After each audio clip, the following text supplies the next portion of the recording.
ஒரு அடிமையின் குரல் அகிலத்தின் கீதமானது எப்படி? இந்த உலகிற்கு இஸ்லாம் தந்த சமூக நீதி புரட்சி.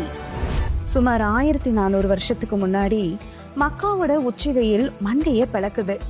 அங்க ஒரு கருப்பு மனிதர் அரை நிர்வாணமா கொதிக்கிற மணல்ல இழுத்துட்டு வரப்படுறாரு. அவரோட நெஞ்சு மேல ஒரு பெரிய பாறாங்கல்ல ஏத்தி வைக்கிறாங்க.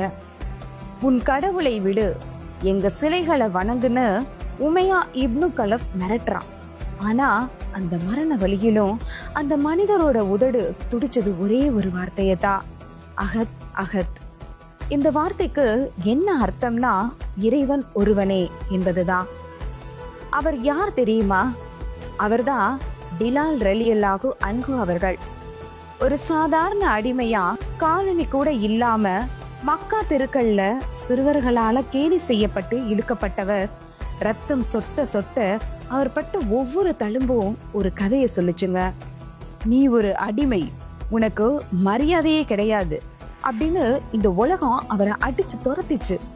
ஆனா காலம் யாருக்கும் ஒரே மாதிரி இருக்காதுங்க. மக்கா வெற்றி கொள்ளப்படுது. அன்னைக்கு நபிகளார் அவர்கள் எடுத்த அந்த ஒரு பெரிய முடிவுதான் உலகத்தோட மிகப்பெரிய சமூக நீதி புரட்சின்னு சொல்லலாம். பிலாலே, காபாவின்